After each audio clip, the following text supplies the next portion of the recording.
여러분들은 화를 낼 때 어떻게 내시나요? 화를 내므로써 박수받을 수도 있다는 사실을 알고 계신가요? 아니면 여러분은 무조건 화를 참으시나요? 만일 여러분이 어떤 사람이든 간에 오늘 함께 알아볼 지혜는 반드시 알고 있어야 합니다. 화를 낼 때는 이렇게 내면 박수받고 인간관계가 더 좋아질 수도 있습니다. 우리 삶에 큰 도움이 될 오늘의 지혜를 잘 들어봐 주시면 감사하겠습니다. 첫 번째, 화를 낼 때는 이렇게 내야 박수받는다. 먼저 부정하는 말로 시작하지 마라. 부정적인 말은 상대로 하여금 마음의 문을 닫게 만든다. 예를 들어 주변 사람이 내 선을 넘었다거나 정당한 요구를 제대로 듣지 않는다면 서운하고 화가 날 것이다. 하지만 아무리 화가 나더라도 욕설을 하거나 비아냥대며 부정적인 말로 시작해서는 안 된다. 사람이기에 당연히 속이 부글부글 끓어 고함을 지를 수도 있지만 특히 다른 사람들 앞에서 그런 식의 말을 하는 것은 절대 삼가야 한다. 상대방이 다른 사람의 시선을 의식하여 자신의 수치심과 모욕감에만 집중하므로 정작 나의 화는 제대로 전해지지 않기 때문이다. 평소 상대방과 내 사이에 신뢰 관계가 형성돼 있다고 해도 이런 잘못된 방식으로 한 번 화를 내면 그 관계는 흔들리게 되고 두세 번 반복되다 보면 결국 무너져 버리게 되고 말 것이다. 그렇기에 부정적인 말로 시작하지 말고 상대를 인정하는 말로 대화의 문을 열어라. 부정의 반대, 즉 긍정에서 이야기를 시작하라. 애초에 화를 내는 것도 내가 상대방에게 기대하는 것이 있고 그렇기에 상대를 어떻게든 잘 이끌어 나가고자 하는 생각이 있기에 화가 나는 것이기 때문이다. 화낼 가치도 없는 상대라면 아예 화가 나지도 않을 것이다. 상대의 존재를 인정하고 그 사람에게 좋은 감정이 있기에 화가 나는 것이다. 그렇다면 먼저 상대를 인정하는 말부터 꺼내야 한다. 이를테면 평소에 항상 고맙게 생각하고 있어 라는 식으로 상대를 인정해주는 한마디를 건네는 것이다. 그러면 상대방은 기분이 좋아져서 자신을 이렇게 평가해주는 사람의 말이라면 어지간해서는 다 듣겠다는 상태가 된다. 이런 상태에서 상대방에게 진지한 태도로 그런데 이번 일은 조금 선을 넘어서 화가 나라고 화의 메시지를 제대로 전하게 된다면 상대방도 반성하고 다음부터는 같은 실수를 안 하겠다고 생각할 것이다. 여기서 가장 중요한 것은 단정짓거나 비난하는 말을 주의해야 한다는 것이다. 화를 표현하는 것은 감정적이 된 채 감정을 푸는 것과는 다르다. 또 무조건 참고 화내지 않는 것과도 다르다. 화를 표현할 때 중요한 것은 자신의 솔직한 감정을 상대에게 전하는 것이다. 단, 이때는 자신의 말 속에 판단, 단정, 비난의 메시지가 들어가지 않도록 주의하고 또 주의해야 한다. 화를 표현하고도 상황을 악화시키지 않기 위해서는 먼저 한 호흡을 두고 기분을 가라앉힌 다음 내가 화가 났다는 사실을 천천히 확실하게 인식할 필요가 있다. 이렇게 하고 앞서 말한 대로 부정적인 말이 아닌 긍정적인 말로 시작하면 필요 이상 화를 내지 않게 되고 주위 사람들에게 인정까지 받을 수 있다. 저 사람이 화가 날 정도면 상대방이 잘 못한 것이라는 얘기도 들을 수 있다. 사람들에게 저 사람은 정당하게 화내는 사람이라고 인정받기 때문이다. 그렇기에 화를 내고도 박수받는 것이다. 두 번째, 화를 내야 할 때는 내라. 화는 무조건 참아야 한다는 말을 들어봤을 것이다. 하지만 그것은 그 상대방이 어느 정도 대화가 통하고 경우가 있는 사람일 경우에나 해당되는 얘기다. 세상에는 정말 우습게도 잘해주면 호구로 취급하며 아무리 진심을 다해도 이해해주지 않는 사람도 있다. 이런 사람들에게는 감정을 드러내지 않고 무시하는 것도 좋은 방법이겠지만 만일 그 사람이 선을 넘어가며 과도한 요구를 해올 때는 어쩔 수 없다. 그때는 제대로 화를 내지 않으면 나에게 소중한 것을 지킬 수 없게 된다. 따라서 그 사람이 내 호의를 무시하고 선을 넘어가며 말 같지도 않은 요구를 계속해올 때는 그건 들어줄 수 없다고 단호하게 말하라. 단, 감정에 휘둘려서는 안 되며 어디까지나 감정의 주인은 나라는 것을 잊어서는 안 된다. 감정의 주인이 자신이라는 것을 잘 알고 있는 사람의 화는 감정에 지배된 화가 아닌 스스로가 선택한 화다. 스스로 선택한 화라는 감정은 당신의 결의를 강하게 상대에게 전달해 줄 것이다. 세 번째, 실패에는 화를 내라. 대부분의 사람들은 어떤 일에 실패하면 큰 좌절에 빠지며 우울해진다. 하지만 이럴 땐 슬픔의 감정보다는 화를 내라. 굴욕당한 화는 성공의 기폭제로 쓰일 수 있다. 동서고금을 막론하고 화라는 감정을 잘 활용하여 큰 성공을 거둔 사람이 많다. 이처럼 화의 힘을 잘 활용한다면 그것은 단순한 감정의 폭발이 아닌 성공으로 향하는 기폭제가 될 수 있다. 화의 힘은 굉장히 강력해서 어떤 고통도 참고 실패도 극복할 수 있다. 화의 굴욕이 약한 의지를 강한 의지를 가진 사람으로 바꾸어 주기 때문이다. 실제로 화가 났을 때 우리의 행동을 살펴보면 과감하고 더 적극적으로 달려들게 된다. 이를 내 일에 적용한다면 성공에 큰 도움이 된다. 다만 화의 힘을 언제까지나 이어갈 수는 없다. 화를 처음 기폭제로 활용한 후에는 원래 자신이 해야 할 목적에 집중해서 화라는 감정은 잠시 억눌러라. 시작은 화에게 큰 도움을 받았지만 나중에는 화라는 감정을 감사로 바꾸는 것이 가능해질 때 비로소 큰 성공을 거둘 수 있을 것이다. 네 번째, 화가 너무 없어도 안 된다는 사실을 알아라. 우리의 직장이나 여러 인간관계를 살펴보면 화가 어느 정도는 있는 곳일수록 더욱 잘 돌아가는 모습을 보여준다. 실제 실험에 의하면 화기애애한 분위기의 부서와 조금의 언쟁이 있는 부서 중 어느 쪽이 일의 능력이나 성과가 높을까 살펴보면 화기애애한 부서가 더 성과가 좋을 것 같지만 의외로 사람들 간의 사이가 너무 좋으면 실적이 떨어지고 실수가 발생하는 경우가 많다. 좋은 게 좋은 거라는 생각 때문인지 사람 사이에 긴장감이 없기 때문이다. 일에는 어느 정도 긴장감이 필요하다. 화라는 감정은 긴장감을 부여하며 긴장감은 좋은 자극이 된다. 화는 진심이기 때문에 일어나는 감정이다. 아무래도 상관없는 일이라면 화라는 감정은 솟아나지 않는다. 그것은 일도 마찬가지다. 진지하게 마주하고 있다면 때로 다투거나 분위기가 험악해질 수도 있다. 다만 나중에 후회할 만한 폭언을 내뱉거나 업무와는 관계없는 상대의 인격을 비판하는 행동은 절대 금물이다. 다섯 번째, 화를 통해 경쟁하라. 누군가 나보다 앞서 나가고 뛰어난 모습을 보여준다면 결코 좌절하거나 그저 부러워만 하지 마라. 스스로에게 화가 나겠지만 그 화를 경쟁을 위한 에너지로 써라. 화는 아이디어의 윤활유다. 화라는 감정은 인간을 창조적으로 만든다. 아이디어를 얻는데 가장 효과적인 것은 금전적 보상보다 경쟁심을 자극하는 것이다.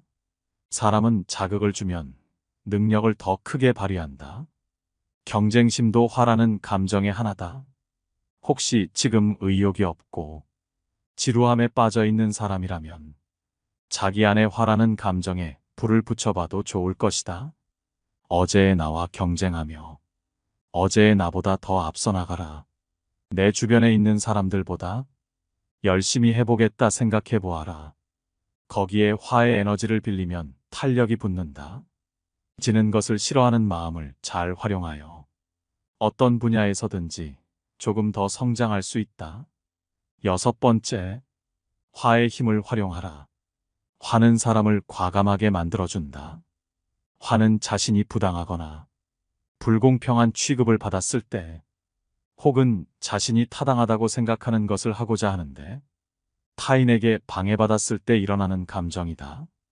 이러한 화의 에너지를 긍정적으로 사용한다면 실패에도 굴하지 않는 힘을 가질 수 있다. 사람에게 필요하지 않은 것은 진화 과정을 거치며 유전자에서 소멸해 왔다. 하지만 화라는 감정은 현재 우리 안에 있다. 그것은 화가 우리에게 필요하기 때문에 없어지지 않고 아직도 남아있는 것이다. 다만 화라는 감정을 폭발적인 행동에 전가하거나 감정적인 상태에서 무모한 행동을 하면 감정이 앞선 나머지 실수할 수 있기에 화에 지배되지 않게 가슴은 뜨겁지만 머리는 냉정하게 유지하라. 똑똑하게 그저 화를 잘 이용하라. 화를 내고도 박수받는 법에 대해 알아봤습니다. 만일 여러분이 화로 인해 큰 실수를 해서 화를 다스리고 싶다면 이 지혜들도 들어봐 주시기 바랍니다. 첫 번째, 화를 자극할 만한 사람들과는 아예 어울리지 마라. 우리 주변에는 화를 자극하는 사람들이 수없이 많다. 오만한 사람들은 경멸의 말을, 지나치게 말이 많은 사람들은 모욕적인 언행을, 무례한 사람들은 건방진 태도를, 심술궂은 사람들은 사악한 의도를 보인다.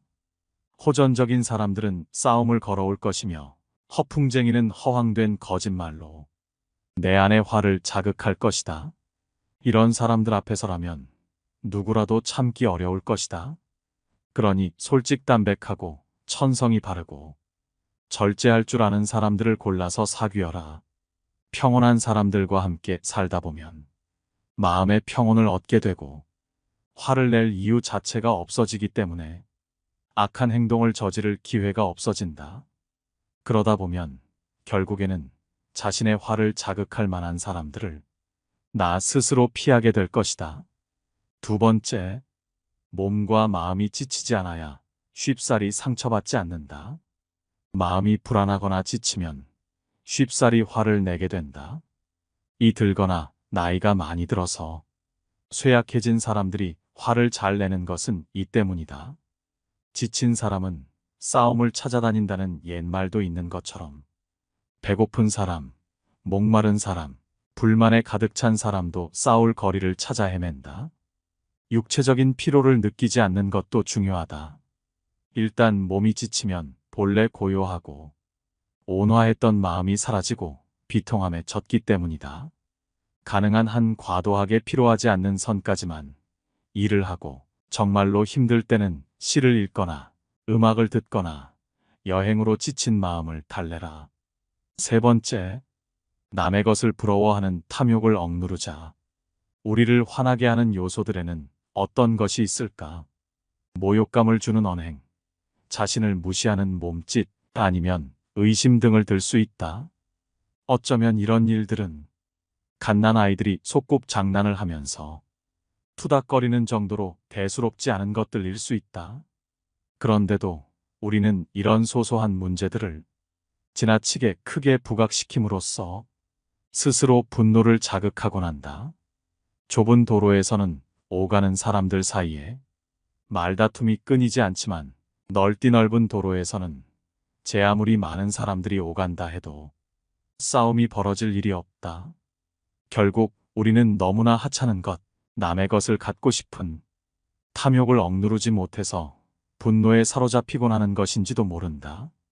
네 번째, 화를 내기 전에 적당한 시간을 가져라. 화는 내가 상처를 입었다는 믿음에서 시작된다. 하지만 그 잘못된 믿음에 쉽게 넘어가서는 안 된다. 우리가 받은 상처가 너무 뚜렷하더라도 우선은 분노하지 마라. 때로는 잘못된 믿음이 마치 진실인 양 위장하기도 하기 때문이다. 진실을 알 때까지 적당한 시간을 가져야 한다. 시간이 지나면 진실은 드러나게 마련이다. 인간은 듣고 싶지 않은 말을 쉽게 믿는 경향이 있으며 올바른 판단을 내리기도 전에 분노에 휩싸이곤 한다. 중상모략과 미심쩍은 행동에 마음이 흔들려서 악의 없이 미소를 지어 보이는 사람을 오해한다면 반드시 후회하게 된다. 그렇기에 무언가 얘기를 듣더라도 화내는 것은 잠시 미뤄두는 편이 좋다. 캐묻고 분노하는 것은 나중에 해도 되지만 한번 화를 내고 나면 되돌릴 수 없기 때문이다. 5번째, 다른 사람을 이해하려 하지 마라.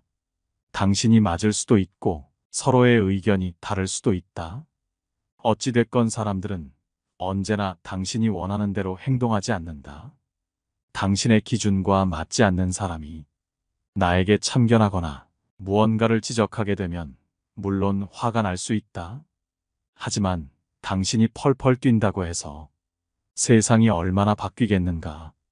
도덕적으로 그런 일이 아니라면 왜 저 사람은 저렇게 행동하는 거지?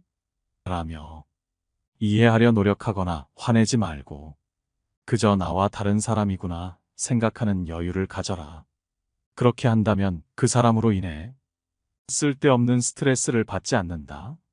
그 사람을 이해하는 것보다도 내 마음의 건강이 훨씬 중요하다. 이 세상을 살아가다 보면 저 사람 때문에 화를 내게 되었다고 말하는 사람이 있다. 또한 저 사람 때문에 슬퍼하게 되었다고 말하는 사람이 있다. 이렇게 다른 사람으로 인해 화를 내게 되고 슬퍼하게 되었다는 것은 내 감정에 대한 주도권을 상대에게 돌리는 것을 의미한다. 화를 내고 슬퍼하는 것은 다른 사람이 아닌 바로 자기 자신이다. 화를 내게 하고 슬프게 만든 상대의 행동은 그저 단순히 감정을 일으키게 한 어떤 계기에 지나지 않는다.